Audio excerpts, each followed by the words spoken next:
नमस्कार विद्यार्थी मित्रांनो, मी सतीश विष्णू बाडांगे, संचालक लक्ष्य करिअर पॉईंट. नमस्कार विद्यार्थी मित्रांनो, आज मी तुमच्यासाठी गणिताचा एक पहिला टॉपिक घेऊन येत आहे. तो म्हणजे संख्या प्रकार. हा पहिला टॉपिक आहे गणितातला. हा पहिला टॉपिक मी तुमच्यासाठी घेऊन येत आहे. अशा प्रकारचे आपल्याला गणिताचे सर्व टॉपिक्स ह्या गणिताच्या सिरीजमध्ये पूर्ण करायचे, ज्याच्यामध्ये मग संख्या प्रकार आहे, लसावी मसावी आहे, शेकडेवारी आहे, नफा तोटा आहे, चक्रवाढ व्याज आहे, सरळ व्याज आहे, त्यानंतर त्रिकोणमिती आहे, क्षेत्रफळ आहे. अशा सर्व प्रकारचे मी टॉपिक ह्या सिरीजमध्ये कव्हर करणार आहे. ज्यातला आज आपण पहिला टॉपिक बघणार आहे संख्या प्रकार. जर तुम्ही आपल्या चॅनलला लाईक सबस्क्राईब केलेलं नसेल तर लाईक आणि सबस्क्राईब नक्की करा, ज्यामुळे इतर विद्यार्थ्यांनाही त्याचा फायदा होईल आणि तुम्हाला नवीन नवीन व्हिडिओ तुम्हाला मिळणार आहे. तर सबस्क्राईब नक्की करा पुढच्या व्हिडिओ मिळवण्यासाठी. मग आज आपण टॉपिकला सुरुवात करत आहे, तो म्हणजे संख्या प्रकार. सिंपल टॉपिक आहे. गणितच्या विषयामधला सर्वात प्राथमिक, सर्वात सोपा हा पहिला टॉपिक आपल्याला बघायला मिळतो. मात्र हे जरी सोपे टॉपिक असले तरी पुढचे गणित समजण्यासाठी हे टॉपिक खूप महत्त्वाचे आहेत. बरेच मुलं काय करतात की सपोज आपल्याला मॅथ येत नाही आहे किंवा रिझनिंग येत नाही आहे म्हणून काय करतात, महत्त्वाचे टॉपिक घेतात. जसं काही मुलांना चक्रवाढ व्याज आणि सरळ व्याज हा टॉपिक येत नसेल, त्याला मुख्य कारण काय आहे तर आपलं बेसिक कॅल्क्युलेशन खूप वीक असतं. बेसिक कॅल्क्युलेशन, तर बेसिक कॅल्क्युलेशन ज्या मुलांना चांगलं येणार आहे त्यांनाच मॅथ चांगलं येणार, हे सर्वात महत्त्वाचं लक्षात ठेवा. एखादे दोन टॉपिक सपोज नाही आले तरी चालतात, मात्र तुम्हाला बेसिक टॉपिक खूप चांगले आले पाहिजे. याच्यावरच तुम्हाला सर्व मॅथ अवलंबून आहे. बऱ्याच मुलांना मॅथ जमत नाही म्हणून ते काय करतात, महत्त्वाचे टॉपिक करायला जातात, मात्र त्यांना कोणत्याही टॉपिकचा त्याचा विशेष असा कोणताही फायदा होत नाही आहे. त्यामुळे माझी तुम्हाला एकच महत्त्वाची कळकळीची विनंती आहे, ती म्हणजे तुम्हाला मॅथ चांगल्या प्रकारे येण्यासाठी तुम्हाला बेसिक कन्सेप्ट खूप चांगल्या क्लिअर झाल्या पाहिजे. बेसिक कन्सेप्ट म्हणजे प्रामुख्याने कॅल्क्युलेशन, हे सर्वात महत्त्वाचं तुमचं चांगलं झालं पाहिजे. ज्याला चांगलं कॅल्क्युलेशन येतं त्याला मॅथमॅटिक्समध्ये जास्त प्रॉब्लेम येत नाही आहे, बाकीच्या गोष्टी आपल्याला समजून कळू शकतात. तर आपण बेसिकपासून सर्व टॉपिक्स वगैरे क्लिअर करण्याचा प्रयत्न करणार आहे. ज्यातला पहिला टॉपिक आहे संख्या प्रकार. मग आता संख्या प्रकारामध्ये वेगवेगळ्या प्रकारच्या आपल्याला गणितीय भाषेमध्ये संख्या बघायला मिळतात. ज्यातली पहिली संख्या आहे नैसर्गिक संख्या, ज्याला आपण इंग्लिशमध्ये नॅचरल नंबर असं म्हणतो.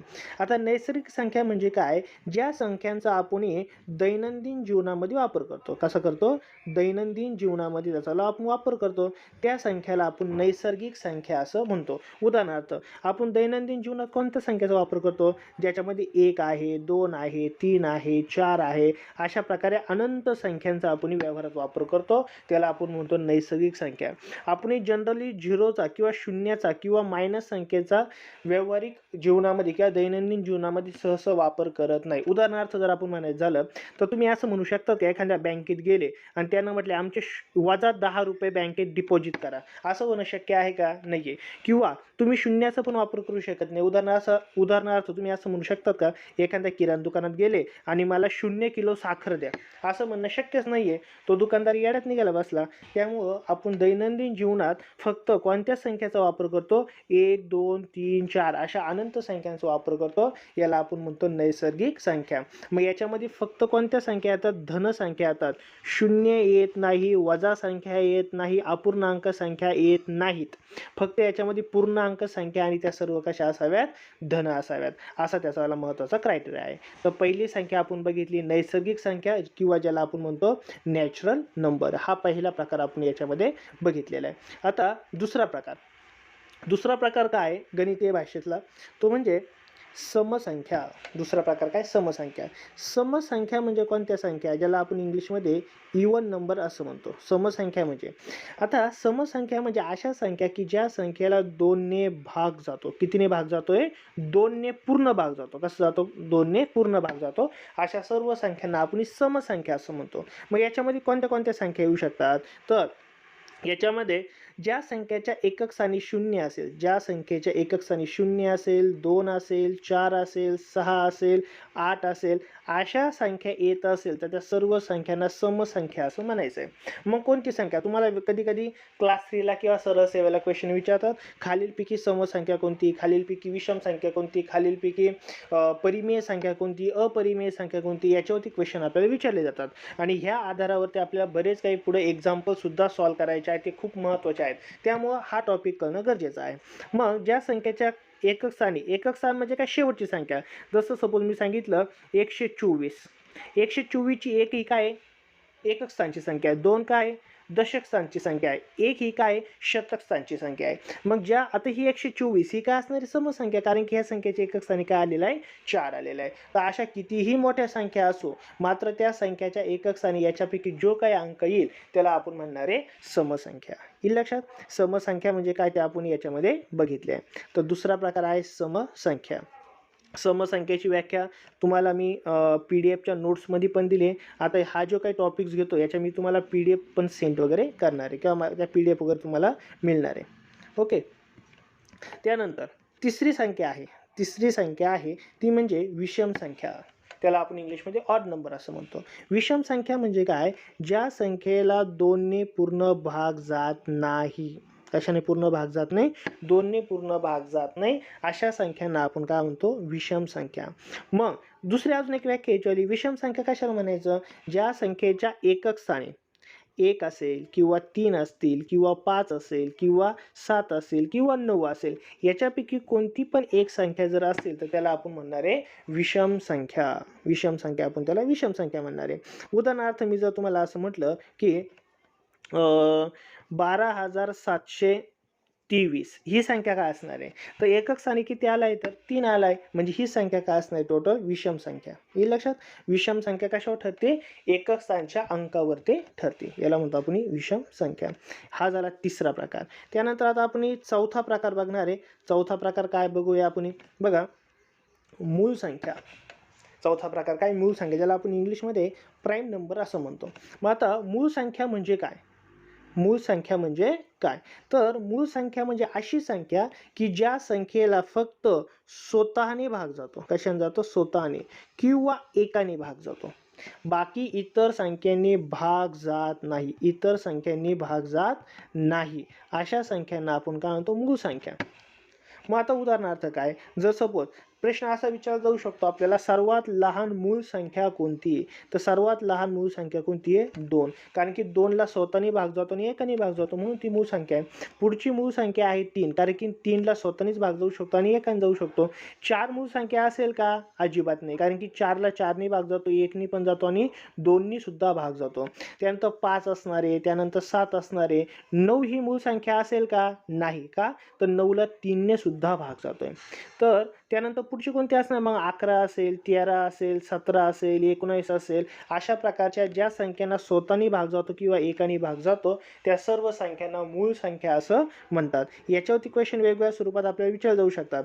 1 ते 100 याच्यामध्ये एकूण मूळ संख्या किती, 1 ते 100 मध्ये मूळ संख्या किती असतात, 25 असतात. वेगवेगळ्या प्रकारचे तलाठी, ग्रामसेवक या सरळ सेवेला प्रश्न विचारलेले. काय विचारले, तर 1 ते 10 मध्ये मूळ संख्या किती, 1 ते 25 मध्ये मूळ संख्या किती, 1 ते 50 मध्ये मूळ संख्या किती, 1 ते 100 मध्ये मूळ संख्या किती, 1 ते 200 मध्ये मूळ संख्या किती, या सर्व तुम्हाला होमवर्क म्हणून या सर्व संख्या तुम्हाला फाइंड आउट करायच्या आहे. हे लक्षात. तर 1 ते 25, 1 ते 10, 1 ते 20, 1 ते 30 अशा प्रकारे एकूण मूळ संख्या किती आहेत असे क्वेश्चन्स आपल्याला विचारले जाऊ शकतात. तर त्या मूळ संख्या कोणत्या ते आपल्याला कळायला पाहिजे, ज्या संख्येला फक्त स्वतःनेच भाग जातो किंवा एकाने भाग जातो, अशा सर्व संख्यांना आपण काय म्हणतो, मूळ संख्या असं म्हणतो. हे लक्षात. मूळ संख्या म्हणजे काय रे. त्यानंतर पुढची आपण संख्या बघणार आहे ती म्हणजे पूर्ण संख्या. पूर्ण संख्या, ज्याला आपण इंग्लिशमध्ये होल नंबर्स असं म्हणतो. आता पूर्ण संख्या म्हणजे काय, ज्याच्यामध्ये नैसर्गिक सर्व संख्या असणारे आणि प्लस काय असणारे, 0 असेल, अशा सर्व संख्यांना आपण पूर्ण संख्या असं म्हणतो. पूर्ण संख्या म्हणजे काय, ज्याच्यामध्ये सर्व नैसर्गिक संख्या पण असतात आणि काय ॲड होतो, आता नवीन 0 ॲड होतो. या सर्व संख्यांना आपण पूर्ण संख्या असं म्हणतो. मग पूर्ण संख्यामध्ये कोणत्या कोणत्या संख्या असतात, मग 0 आहे, 1 आहे, 2 आहे, 3 आहे, अशा प्रकारे अनंत संख्या. मात्र याच्यामध्ये वजा किंवा अपूर्णांक येत नाही, तर हे सर्वात महत्त्वाचं लक्षात ठेवा. तर हे बघितले आपण पूर्ण संख्या, याला आपण काय म्हणतो, पूर्ण संख्या. त्यानंतर पुढचा प्रकार आहे तो पूर्णांक संख्या. पुढचा प्रकार कोणता आहे, पूर्णांक संख्या. बघा, पुढचा प्रकार काय असणार आहे, पूर्णांक संख्या. मग आता पूर्णांक संख्या म्हणजे काय ते आता आपण बघणार आहे. ज्याला आपण इंग्लिशमध्ये इंटिजर्स असं म्हणतो, ज्याला इंग्लिशमध्ये आपण म्हणतो इंटिजर्स, पूर्णांक संख्या. मग ज्या संख्यांमध्ये शून्य आहे, ज्या संख्यांमध्ये सर्व धन संख्या आहेत आणि ज्या संख्यांमध्ये सर्व ऋण संख्या आहेत, या सर्व संख्यांना आपण काय म्हणतो? पूर्णांक संख्या. म्हणजे काय? ज्याच्यामध्ये शून्य आहे, एक आहे, दोन आहे, तीन आहे, अशा अनंत संख्या. अजून कोण आहे? -1 आहे, -2 आहे, -3 आहे, अशा अनंत संख्या. म्हणजे याच्यामध्ये प्लस असणारे, शून्य असणारे आणि काय असणारे? मायनस असणारे. या सर्व संख्या असणाऱ्या संख्या म्हणजेच त्याला आपण म्हणतो पूर्णांक संख्या, किंवा ज्याला इंग्लिशमध्ये आपण म्हणतो इंटिजर्स. तर पूर्णांक संख्या सर्वांना कळाली असेल. पुढचा प्रकार कोणता आहे? पूर्णांक संख्या. त्यानंतर आता त्याच्या पुढचा एक प्रकार आहे, तो म्हणजे काय? परिमेय संख्या. याच्यावरती बरेच क्वेश्चन्स आपल्याला वेगवेगळ्या स्वरूपात विचारले जातात. परिमेय संख्या, ज्याला आपण इंग्लिशमध्ये रॅशनल नंबर असं म्हणतो. तर परिमेय संख्या म्हणजे काय? ज्या संख्येमध्ये अंश आहे आणि काय? छेद आहे, याला म्हणतो आपण परिमेय संख्या. काय? ज्या संख्येत अंश पण आहे आणि छेद पण आहे, मात्र छेद हा शून्य नसावा, ही महत्त्वाची क्रायटेरिया. छेद कोण नसावा? शून्य नसावा, हा महत्त्वाचा क्रायटेरिया आहे. बाकी वेगळा क्रायटेरिया नाही आहे. उदाहरणार्थ मी जर म्हटलं की 1/2 परिमेय संख्या आहे का? नक्की आहे. जर मी तुम्हाला म्हटलं 2 ही परिमेय संख्या आहे का? तरी 2 ही सुद्धा परिमेय संख्या आहे. का? तर प्रत्येक संख्याच्या एकक स्थानी नेहमी काय असतो? 1 असतो. काहीच नसतो. म्हणजे तुम्ही जर म्हटले 0 असतो तर 2/0 म्हणजे उत्तर इन्फिनिटी असतं. कोणत्याही संख्येला जर शून्याने भागलं तर उत्तर काय असतं? इन्फिनिटी. आणि इन्फिनिटी ही कधीही परिमेय संख्या नसते. हे सर्वात महत्त्वाचं लक्षात ठेवा. त्यामुळं परिमेय संख्या कशाला म्हणणार आहे? का त्याच्यामध्ये अंश पण आहे आणि त्याच्यामध्ये छेद पण आहे. मग तुम्हाला जर मी म्हटलं की 12 ही फक्त परिमेय संख्या आहे का? तर 100% आहे. का? कारण की याच्या छेदस्थानी काय राहणार आहे? 1 राहणार आहे. येईल लक्षात? किंवा कोणत्याही प्रकारे ज्याच्यामध्ये छेद आहे आणि अंश आहे, याला आपण काय म्हणणार? परिमेय संख्या. मग माझा प्रश्न आहे, 0 ही परिमेय संख्या आहे का? तर 0 ही सुद्धा परिमेय संख्या आहे. का? कारण की शून्याच्या छेदस्थानी काय असतो? 1 असतो. मात्र 1/0, मात्र मी तुम्हाला काय सांगतो बघा, मात्र 1/0 ही परिमेय संख्या आहे का? तर अजिबात नाही. कारण की छेद कोण नसावा? शून्य नसावा, हे तुम्हाला मी इथं सांगितलेलं आहे. हे लक्षात? परिमेय संख्या. बऱ्याच वेळेस क्वेश्चन विचारले, खालीलपैकी कोणती संख्या परिमेय संख्या आहे किंवा नाही आहे, हे सॉल्व करायला किंवा हे फाइंड आउट करायला आपल्याला विचारलं जातं. तर परिमेय संख्या काय ते तुम्हाला मी ह्या प्रकारामध्ये सांगितलेले आहे. त्यानंतर पुढचा प्रकार आहे तो म्हणजे अपरिमेय संख्या. कोणता प्रकार आहे? अपरिमेय संख्या. आता याच्यात एक महत्त्वाची गोष्ट लक्षात ठेवा, या अपरिमेय संख्यामध्ये सुद्धा अंश असतो, छेद असतो. काय असतो? अंश पण असतो आणि छेद पण असतो. मात्र y हा शून्य नसतो. म्हणजे छेद कोण नसणार आहे? शून्य नसणार आहे. का? तर मागासारखंच कोणत्याही संख्येला जर आपण सपोज 12 आहे, 12ला जर शून्याने भागलं तर उत्तर काय असतं? इन्फिनिटी. इन्फिनिटी म्हणजे काय? ते काही सांगता येत नाही, त्याला आपण इन्फिनिटी असं म्हणतो. तर इन्फिनिटी कधीच उत्तर नसणार, हे सर्वात महत्त्वाचं लक्षात ठेवा. तर परिमेय संख्यात सुद्धा काय असतो? एक अंश असतो आणि एक काय असतो? छेद असतो. मात्र परिमेयत आणि अपरिमेयमध्ये काय फरक आहे? तर सर्वात महत्त्वाचा फरक काय? तर परिमेय संख्या ह्या सोडवता येतात, सहजासहजी सोडवता येतात. मात्र अपरिमेय संख्या आपल्याला सहजासहजी सोडवता येत नाहीत. बघा, मी तुम्हाला 2 एक्झाम्पल सांगतो. पहिले एक्झाम्पल मी तुम्हाला सांगतो. जर मी असं म्हटलं की √9 आणि √10 याच्यामध्ये परिमेय संख्या कोणती आणि अपरिमेय संख्या कोणती? आता √9चा अर्थ काय? तर 3. म्हणजे आपल्याला हे सॉल्व करता आलं. तर सॉल्व करता आलं म्हणजे काय? तर परिमेय संख्या आहे. आता √10 हे सॉल्व करणं आपल्याला शक्य आहे का? सहजासहजी अजिबात शक्य नाही आहे. तर अशा संख्येला आपण काय म्हणणार आहे? अपरिमेय संख्या. येईल लक्षात? परिमेय संख्या म्हणजे आपल्याला ते सहजासहजी सॉल्व होत आहे. मात्र अपरिमेय संख्या म्हणजे आपल्याला ते सहजासहजी सॉल्व होत नाही आहे. ते सॉल्व करण्यासाठी एक तर आपल्याला कॅल्क्युलेटरचा वापर करावा लागतो किंवा PC चा वापर करावा लागतो किंवा 11वी 12वी सायन्सला जो काही लॉगरिथम टेबल असतो त्याचा आपल्याला वापर करावा लागतो. तर अशा प्रकारे तुम्हाला मी एक्झाम्पल सांगितलं परिमेय संख्या आणि अपरिमेय संख्यामध्ये काय महत्त्वाचा फरक असतो. तर याच्यावरती भरपूर क्वेश्चन आतापर्यंत विचारलेले आहेत वेगवेगळ्या परीक्षांमध्ये. परिमेय संख्या आणि अपरिमेय संख्यामध्ये काय महत्त्वाचा फरक आहे. अजून मी तुम्हाला एक महत्त्वाचा याच्यात एक एक्झाम्पल देऊ शकतो. बघा, सपोज अनेक एक्झाम्पल आहे. जसं मी तुम्हाला असं जर विचारलं की √16 भागिले 4 ही परिमेय संख्या आहे की अपरिमेय संख्या आहे? आता मला सांगा, ही एक्झाम्पल सॉल्व्ह करणं शक्य आहे का? सॉल्व्ह करणं शक्य असेल तर ती परिमेय संख्या, आणि सॉल्व्ह करणं शक्य नसेल तर अपरिमेय संख्या. √16 म्हणजे काय? 4. √2 म्हणजे काय? 2. बे एक बे 2 4. उत्तर काय असणार? 2. सहजासहजी सॉल्व्ह झालं. म्हणजे ही पूर्ण संख्या काय असणार आहे? परिमेय संख्या. मात्र मी तुम्हाला जर असं म्हटलं की √3/2 हे सॉल्व्ह करून दाखवा, हे सहजासहजी सॉल्व्ह होणं शक्य नाही आहे. म्हणून ही संख्या असणार आहे अपरिमेय संख्या. याला आपण काय म्हणणार आहे? अपरिमेय संख्या. कळेल हा फरक? तर परिमेय संख्यात आणि अपरिमेय संख्यात काय महत्त्वाचा फरक आहे तो सांगितला. परिमेय संख्या आणि अपरिमेय संख्या छेदात अंशात असतात. फक्त एक महत्त्वाचा फरक आहे, याचा छेद कधीही शून्य नसतो. कारण की शून्य जर त्याचा छेद झाला तर ती संख्या इन्फिनिटी होती. काय होती? इन्फिनिटी तयार होते. त्यामुळे ती इन्फिनिटी असू शकत नाही. हे सर्वात महत्त्वाचं लक्षात ठेवा. त्यानंतर पुढचा प्रकार आहे तो म्हणजे काय? व्यस्त संख्या. व्यस्त म्हणजे काय? एखादी संख्या 2 असेल तर 2चा व्यस्त काय असणार आहे? 1/2. किंवा एखादी संख्या 1/3 असेल, त्याचा व्यस्त काय असणार आहे? 3 असणार आहे. याला म्हणतो आपण व्यस्त करणे. म्हणजे जी संख्या अंशात आहे त्याला छेदात नेणं म्हणजे व्यस्त, आणि जी संख्या छेदात त्याला अंशात नेणं म्हणजे काय? व्यस्त. याला आपण म्हणतो व्यस्त संख्या. सर्वात महत्त्वाचं, सारख्याच व्यस्त संख्यांचा गुणाकार हा नेहमी 1 असतो. व्यस्त संख्यांचा गुणाकार नेहमी किती असतो? 1. जसं मी तुम्हाला सांगितलं 12 आणि याचा व्यस्त काय? 1/12. यांचा गुणाकार जर केला तर 12 × 1 = 12, 12 × 1 = 12. उत्तर काय असणार? 1. कोणत्याही व्यस्त संख्याचा गुणाकार हा नेहमी किती असतो? 1 असतो. हे सर्वात महत्त्वाचं लक्षात ठेवा. बरोबर. त्यानंतर आता आपण पुढचा संख्याचा प्रकार बघणार आहे, आणि तो प्रकार म्हणजे विरोधी संख्या. पुढचा प्रकार कोणता आहे? विरोधी संख्या. विरोधी संख्या म्हणजे काय? यांचा सेंटर काय असतो? 0. सेंटर असतो 0. सपोज 1च्या विरुद्ध संख्या कोणती? -1. 2च्या विरुद्ध संख्या कोणती? -2. 100च्या विरुद्ध संख्या कोणती असणार आहे? -100. याला म्हणतो आपण विरुद्ध संख्या. म्हणजे 0च्या बाजूला गेलं, म्हणजे तुम्हाला जर म्हटलं की -3ची विरुद्ध संख्या कोणती, तर फक्त 3 राहणार आहे. याला म्हणतो आपण विरुद्ध संख्या. मिरर किंवा आरसा इथं कोण असतो? 0 असतो. हे सर्वात महत्त्वाचं लक्षात ठेवा. तर विरोधी संख्या काय ती तुम्हाला मी सांगितलं. कधी कधी सरळ सेवेला क्वेश्चन विचारतात की एखाद्या संख्येची विरुद्ध संख्या कोणती वगैरे, असे क्वेश्चन्स आपल्याला विचारले जाऊ शकतात. त्यानंतर पुढचा सर्वात महत्त्वाचा 10वा प्रकार आहे, ज्याच्यावरती आपल्याला डिटेलमध्ये क्वेश्चन्स विचारले जातात, ती म्हणजे त्रिकोणी संख्या. कोणती संख्या आहे? त्रिकोणी संख्या. मग आता त्रिकोणी संख्या म्हणजे काय? का ज्या संख्यापासून त्रिकोण तयार होतो, हा प्रकार सर्वात महत्त्वाचा आहे. हा सर्वांनी व्यवस्थित समजून घ्या. त्रिकोणी संख्या. त्रिकोणी संख्या म्हणजे काय? ज्या संख्यापासून त्रिकोण तयार होतो त्याला आपण त्रिकोणी संख्या असं म्हणतो. त्रिकोण तयार होतो म्हणजे काय होतं हे समजून घ्या.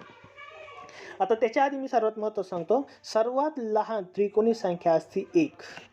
कधी कधी बुद्धिमत्ताला सुद्धा असे क्वेश्चन विचारतात. एखादी सिक्वेन्स दिली जाते आणि त्या सिक्वेन्सच्या समोर क्वेश्चन मार्क असतो, तर प्रश्नचिन्हाच्या जागी कोणता अंक असेल हे आपल्याला विचारलं जातं. म्हणून सर्वात लहान त्रिकोणी संख्या आहे 1.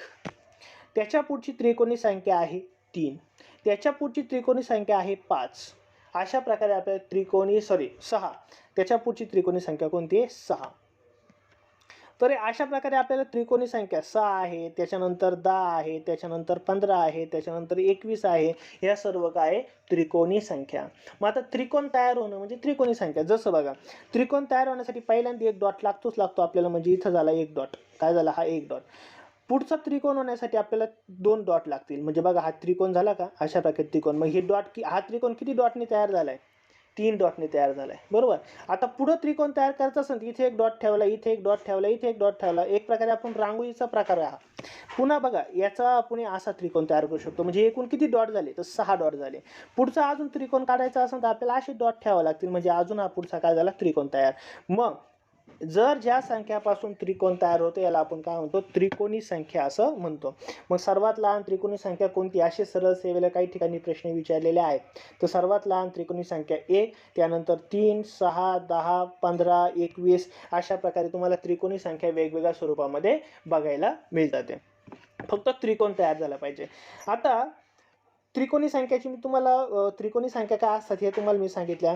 त्रिकोणी संख्या काढण्यासाठी मी तुम्हाला इथं फॉर्म्युला पण दिलेला आहे. बघा, त्रिकोणी संख्या काढण्यासाठी एक फॉर्म्युला पण दिलेला आहे. परंतु आता ह्या फॉर्म्युल्यामध्ये 2 शब्द आहेत. एक काय? त्रिकोणी संख्या. आता त्रिकोणी संख्या काय मी तुम्हाला सांगितले. अजून एक शब्द येतो म्हणजे काय? पाया. काय शब्द याच्यात पाया, कारण की त्रिकोणी संख्येचा फॉर्म्युला काय, त्रिकोणी संख्या इज इक्वल टू पाया कंसात पाया अधिक 1 भागिले 2. बऱ्याच वेळेस हा फॉर्म्युला असा पण असतो n in bracket n plus 1 upon काय 2 आणि यांचाच अर्थ काय असतो तर पाया, यांचा अर्थ काय असतो पाया. मग आता नेमका पाया म्हणजे काय, पाया म्हणजे काय बघा एकदा व्यवस्थित समजून घ्या. जसं मी सांगितलं इथं एक त्रिकोणी संख्या आहे, एक त्रिकोणी संख्या मी तुम्हाला सांगितली सपोज ती म्हणजे 3. 3 ही त्रिकोणी संख्या आहे. आता 3 ही त्रिकोणी संख्या, हा एक शून्य आहे, हा एक डॉट आहे आणि हा एक डॉट आहे. तर याचा पाया किती डॉट्स आहे तर 2 डॉट्स आहे. म्हणजे 3 ह्या संख्येचा पाया किती असतो 2, किंवा 2 ह्या त्रिकोणी संख्या 2 ह्या पायाची त्रिकोणी संख्या किती असते 3. आता हे सांगायचा महत्त्वाचा मुद्दा म्हणजे कधी कधी काय करतात आपल्याला पाया देतात, काय देतात पाया, आणि पायावरून आपल्याला त्रिकोणी संख्या काढायला लावतात. आणि कधी कधी उलटं पण होतात, त्रिकोणी संख्या दिली जाते आणि त्याच्यावरून पाया काढायला लावतात. म्हणजे दोन्ही गोष्टी आपल्याला कळणं गरजेचं आहे. पाया काय आहे आणि त्रिकोणी संख्या काय, ह्या दोन्ही गोष्टी कळणं आपल्याला खूप गरजेचं आहे. हे लक्षात मी काय सांगतोय तुम्हाला की पाया म्हणजे काय तर जसं 6 ही त्रिकोणी संख्या आहे. मग 6 ही त्रिकोणी संख्या तयार होण्यासाठी हा एक डॉट, हा एक डॉट, हा एक डॉट, हा एक डॉट, हा एक डॉट आणि हा एक डॉट. बघा एकूण किती झाल्या 6. 6 म्हणजे त्रिकोणी संख्या आहे. मात्र याचा पायाला किती डॉट्स आहे तर 3 डॉट्स आहे. म्हणून 6 ह्या त्रिकोणी संख्येचा पाया किती असणार आहे तर 3 असणार आहे. हे लक्षात. तसंच 10 या त्रिकोणी संख्याचा पाया किती असेल 1 2 3 आणि हे 4, 4 आणि ते वरचे 6 म्हणजे झाले 10. 10 या त्रिकोणी संख्येचा पाया किती तर हे टोटल असणार आहे 4. म्हणजे 10 या त्रिकोणी संख्येचा पाया किती असणार आहे 4. आता मी तुम्हाला सर्वसाधारण माहिती सांगतोय, मात्र याच्यावरती आपल्याला वेगवेगळ्या स्वरूपात प्रश्न विचारले जातात. जसं मी सांगितलं काय केलं जाईल तुम्हाला, एक तर एखादी संख्या दिली जाईल. सपोज तुम्हाला सांगितलं 21, काय देतील प्रश्न 21 ह्या संख्येचा 21 या संख्येची त्रिकोणी संख्या कोणती, त्रिकोणी संख्या कोणती. किंवा कधी कधी काय होईल 15 ह्या त्रिकोणी संख्येचा पाया किती असं पण विचारलं जाऊ शकतं. म्हणजे त्रिकोणी संख्या काढायला विचारतात आणि पाया काढायला सुद्धा आपल्याला विचारलं जातं. मग आता हे एक्झाम्पल कसे सॉल्व्ह करायचे पुढच्या स्लाईडमध्ये बघा. मी पुढची स्लाईड घेतो बघा ही. आता याच्यात आपण काही उदाहरणं वगैरे बघणार आहोत. बघा जसं इथं मी एक पहिलं उदाहरण मी तुम्हाला सॉल्व्ह करून दिलेलं आहे. काय एक्झाम्पल आहे बघा, 15 पाया असलेल्या 15 पाया असलेल्या संख्येची त्रिकोणी संख्या कोणती असं आपल्याला विचारलंय. पाया किती बरं इथं 15 सांगितलंय. पाया किती सांगितलंय 15. 15 ह्या पायाची त्रिकोणी संख्या किती आहे असं आपल्याला विचारलंय. मग अशी सांगितल्याप्रमाणे त्रिकोणी संख्याचा फॉर्म्युला काय तर n in bracket n plus 1 divide by किती होतात 2. डिवाइड बाय काय राहतो नेहमी 2 असतो. मग आता पायाची किंमत काय सांगितली, जसं मी तुम्हाला सांगितलं पाया म्हणजेच काय असतो n असतो, आणि पाया किंवा n किती सांगितलं ऑलरेडी आपल्याला 15 सांगितलं. किती सांगितलं 15. मग फक्त किंमत टाकायची, काय होणार आहे तर 15 कंसात 15 अधिक 1 आहे बघा, 15 अधिक 1 भागिले किती इथं 2 आहे. मग हे कॅल्क्युलेशन आता आपल्याला फक्त करायचं आहे. मग 15 अधिक 1 म्हणजे काय होणार 16, तर 15 गुणिले 16 कंसाच्या बाहेरची संख्या नेहमी गुणाकारात असते, भागिले काय होणार 2. बे 1 बे, बे 8 किती होणार आहे 16. आणि आता गुणाकार कसला करायचा आहे 15 गुणिले 8, 15 8 किती होणार आहे 20. म्हणजेच ती त्रिकोणी संख्या किती असणार आहे तर 20 असणार आहे. बघा ती त्रिकोणी संख्या किती असणार आहे 120. ती त्रिकोणी संख्या किती असेल 120. इथं पण तुम्हाला मी ऑलरेडी कॅल्क्युलेशन करून दिलेलं आहे आणि इथं पण तुम्हाला समजावं म्हणून मी कॅल्क्युलेशन ऑलरेडी सर्व केलेलं आहे. हे लक्षात. इथंही तुम्हाला मी कॅल्क्युलेशन करून दिलं आहे, दोन्ही पण स्वरूपात करून दिलेलं आहे.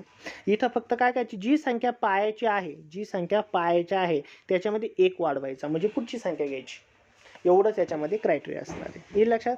तर अजून मी वाटलं असं एखादे 2 एक्झाम्पल तुमच्यासाठी मी घेतो. बाकी तुम्हाला PDF मध्ये मी तुम्हाला काही एक्झाम्पल सॉल्व करायला दिलेले आहे, ते सॉल्व करा. काही बुक्समधून सॉल्व करा, स्वतः तयार करा, एक्झाम्पल सॉल्व करा. आता बघा अजून एक एक्झाम्पल देतो. मी जर असं म्हटलं की 35 या संख्येची त्रिकोणी संख्या कोणती, त्रिकोणी संख्या कोणती. मग आता आपल्याला कॅल्क्युलेशन करता आलं पाहिजे.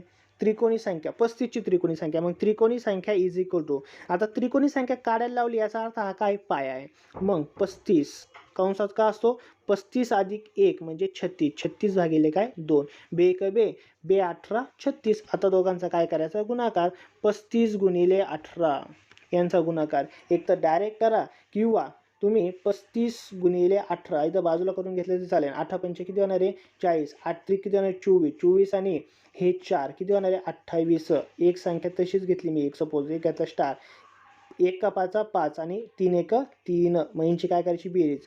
मग इथं राहणार आहे 0, त्यानंतर इथं 8 आणि 5 किती होणार आहे 13, हातचा लय किती होणार आहे 6, म्हणजे 630 ही काय असणार त्याच्यावाली त्रिकोणी संख्या. ही लक्षात त्रिकोणी संख्या कशी सॉल्व करायची. याच्यावरती काही एक्झाम्पल मी तुम्हाला सॉल्व करायला दिलेले आहे, ते सॉल्व वगैरे करा सर्वांनी. ओके. त्यानंतर ही झाली त्रिकोणी संख्या काढण्याची पद्धत. आता सर्वात महत्त्वाची मी तुम्हाला पुढची पद्धत सांगणार आहे, ती म्हणजे त्रिकोणी संख्या दिली असेल तर पाया कसा काढायचा, कारण की ही सर्वात महत्त्वाची पद्धत आहे किंवा याच्यावरती सर्वात जास्त आपल्याला क्वेश्चन्स विचारले जाऊ शकतात किंवा विचारले जातात. मग आता बघा इथं तुम्हाला मी एक एक्झाम्पल दिलेलं आहे. काय दिलं आहे 78 ह्या त्रिकोणी संख्येचा पाया किती विचारला आहे. काय विचारला आहे पाया. म्हणजे पाय म्हणजे कोणाची किंमत काढायची आहे यांची किंमत काढायची. पाय म्हणजे कोणाची किंमत काढायची यांची किंमत आपल्याला काढायची आहे. आता तुम्ही फॉर्म्युल्यात किंमत टाकली तरी चालेल किंवा मी तुम्हाला सोपी पद्धत सांगतो. त्रिकोणी संख्या काढण्यासाठी काय करायचं त्रिकोणी संख्या काढण्यासाठी काय करायचं, जो काही आपल्याला पाया काढायचा इथं आपल्याला काय काढायचं आहे पाया काढायचा आहे. तर पाया काढण्याची तुम्हाला मी एक साधी सिंपल पद्धत इथं मी तुम्हाला सांगतो. काय पद्धत आहे बघा. पाया जर काढायचा असेल तर काय करायचं, जी काही त्रिकोणी संख्या दिलेली संख्या असते त्या संख्येला 2 ने गुणायचं. किती ने गुणायचं 2 ने. यांचा गुणाकार किती होणार आहे 156. किती होणार 156. ह्या 156 पेक्षा लहान वर्ग संख्या कोणती ती शोधायची. याच्यासाठी आपल्याला वर्ग माहीत असणं गरजेचं आहे. आता 156 पेक्षा लहान वर्ग संख्या कोणती आहे 144.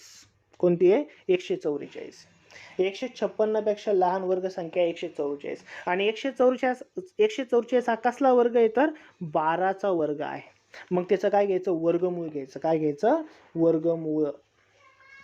त्या वर्ग संख्येचं काय घ्यायचं वर्गमूळ, आणि जे काही वर्गमूळ येईल तो काय असणार तुमचा पाया. बस एवढंच एक्झाम्पल सॉल्व करायचं. आपण एक त्रिकोणी संख्याहून काय काढला पाया काढला. हे सर्वात महत्त्वाचं लक्षात ठेवा. हे लक्षात. मी अजून एक एक्झाम्पल घेण्यासाठी तुमचा प्रयत्न करतो. बघा अजून मी एक एक्झाम्पल घेतो. काय एक्झाम्पल घेतो, सपोज कधी कधी क्वेश्चन आपल्याला असा विचारला जातो की की 210 ह्या त्रिकोणी संख्येचा पाया किती. या त्रिकोणी संख्येचा पाया किती पाया विचारलेला आहे. मग आता पाया विचारला असेल तर सॉल्व करण्याची पद्धत मी तुम्हाला सांगितली. कशी सॉल्व करायची बघा. जी काही त्रिकोणी संख्या दिलेली आहे त्या संख्येला 2 ने गुणायचं. किती ने गुणायचं 2 ने गुणायचं. मग बघा याला जर मी 2 ने गुणलं तर 21 जुने किती होणार आहे 42 आणि 1 शून्य तसंच म्हणजे 420. या दोघांचा गुणाकार किती होणार आहे 420. 420 पेक्षा लहान वर्ग संख्या कोणती आहे ती म्हणजे 400. 420 पेक्षा लहान वर्ग संख्या कोणती आहे 400. आणि ह्या 400चं काय घ्यायचं वर्गमूळ. 400चं वर्गमूळ किती असतं 20. म्हणजेच 20 हा काय असणार तुमचा पाया किंवा 20 हा काय असणार तुमची यांची किंमत असणार आहे. आणि तुम्हाला पायाच विचारलेला आहे. तर अशा प्रकारे आपल्याला त्रिकोणी संख्या काढायला लावतील किंवा पाया काढायला लावतील. तुम्हाला दोन्ही पण पद्धती मी सांगितलेल्या आहेत. बाकी मग तुम्हाला मी PDF मध्ये तर दिलेलंच आहे. प्लस सर्वात महत्त्वाचं म्हणजे तुम्हाला इथं सुद्धा मी एक्झाम्पल दिलेले आहेत. वाटलंच मी इरेझर करतो आणि इथं पण तुम्हाला मी एक्झाम्पल दिलेले आहेत. हे एक्झाम्पल सुद्धा महत्त्वाचं सॉल्व करा. काय एक्झाम्पल आहे 36 ह्या त्रिकोणी संख्येचा पाया किती. त्यानंतर 276 ह्या त्रिकोणी संख्येचा पाया किती. म्हणजे तुम्हाला पाया पण काढायला लावलेले आहेत. त्यानंतर तुम्हाला बघा इथं त्रिकोणी संख्या पण काढायला लावलेल्या आहेत. तर असे काही एक्झाम्पल्स आपल्याला याच्यामध्ये विचारले जाऊ शकतात. हे लक्षात. त्यानंतर इथं अजून एखादा आपल्याला थोडा डीपमध्ये क्वेश्चन वगैरे विचारला जाऊ शकतो. तो क्वेश्चन कसा विचारला जाऊ शकतो बघा. मी एक शेवटचा 10वा क्वेश्चन घेतो इथं. तो कळणं आता आपल्याला गरजेचं. तुम्हाला एकच एक्झाम्पल मी असं सांगेल का ते पूर्ण कळून जाईल. त्यामुळं इथं थोडंसं लक्ष घ्या आणि व्हिडिओ तुम्ही पॉज करून थोडा बघा वाटलं सर, म्हणजे ते तुमच्या पूर्ण लक्षात येऊन जाईल नेमकं काय एक्झाम्पल आहे. पुढचा मी याच्यातलाच प्रकार आहे तो पुढचा प्रकार घेतो. बघा हे 10वं एक्झाम्पल मी घेतो. बघा एक 10व्या एक्झाम्पलमध्ये काय सांगितलं. 78च्या आधी येणारी तिसरी त्रिकोणी संख्या कोणती? 78च्या आधी येणारी त्रिकोणी संख्या कोणती?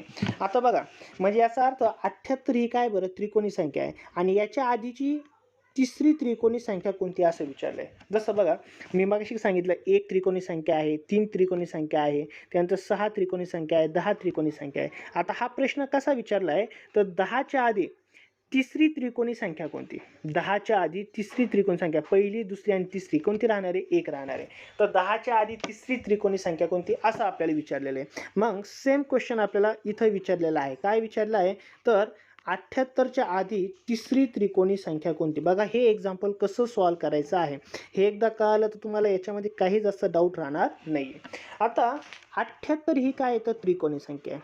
पहिले ह्या त्रिकोणी संख्यावरून काय करायचा? पाया काढून घ्यायचा. काय काढायचा? पाया. आता पाया कसा काढायचा हे आपण शिकलेलोच आहे. मग पाया काढण्यासाठी काय करायचं तर 78 गुणिले काय करायचे 2, 8 दुने 16, 7 दुने 14 ने 15 म्हणजे 100 किती होणार आहे?